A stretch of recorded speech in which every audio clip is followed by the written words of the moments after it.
Et il y a donc des Africains qui se sont spécialisés dans la trahison historique.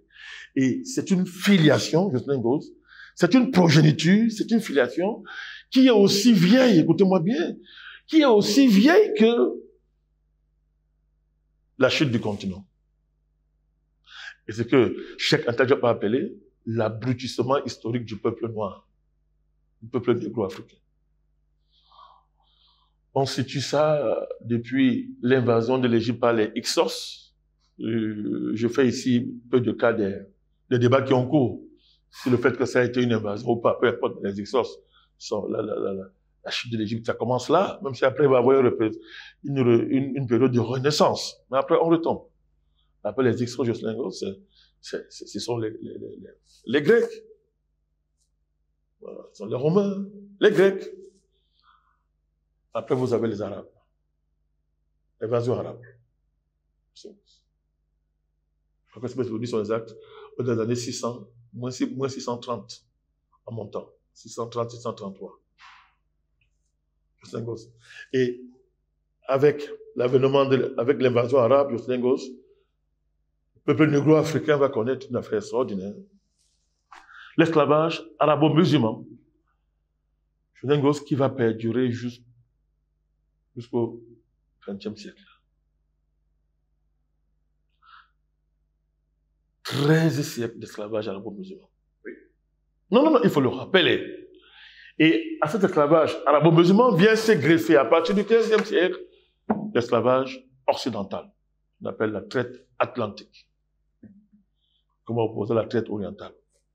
Ça veut dire que pendant que la traite arabo-musulmane battait son plein, dès le XVe siècle, la traite atlantique vient se greffer sur la traite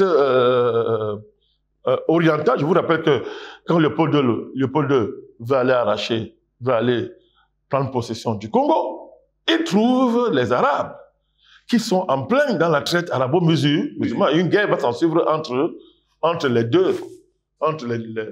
deux projets diaboliques. Jocelyn Gosse. Or, quand vous lisez l'histoire, Jocelyn Gosse, de la chute du monde négro-africain, de toutes ces invasions que nous avons subies et qui ne se sont pas arrêtées, Jocelyn Gosse. Je précise qu'ils ne se sont pas arrêtés. L'Afrique est le seul continent au monde. Je répète, Jocelyn Gosse. Si quelqu'un a un autre continent qui a vécu ça, qui vient en débat, parce que certaines personnes, je suis poli parce que, est-ce qu'on va appeler ça des gens qui ont réfléchi, vous ne pouvez pas de l'Afrique, parce que non, vous étiez pareil avec les Coréens en 1960, ils vous ont dépassé. Oh oui, le Japon aurait été colonisé. Oui, même la Chine a été colonisée. Mais je les mets au défi. La situation du monde africain, ce continent-ci, c'est-à-dire que c'est pratiquement, vous êtes à près de, mon Dieu, vous êtes à près de 3000 ans, 30 siècles d'occupation ininterrompue, les unes succédant aux autres. Jocelyn Gosse. Quel est le continent qui a vécu ça? Okay. Bon, c'est très facile de gueuler. Quel est le continent qui a vécu ça? Parce que moi, quand je dis que le miracle de l'histoire, c'est la survie du peuple noir et sa résistance. Les gens pensent que nous sommes dans une apologétique facile, visant à dédouaner, à nous dédouaner de nos responsabilités, les thèses de Mbembe, des gens comme ça. Non, nous disons que, mais, étudions ça, mais ne nous comparez donc pas aux Chinois, aux Coréens, etc. Cherchez, étudier le continent noir dans son rapport à lui-même, ne le comparez pas, parce qu'il n'y a pas de comparaison possible.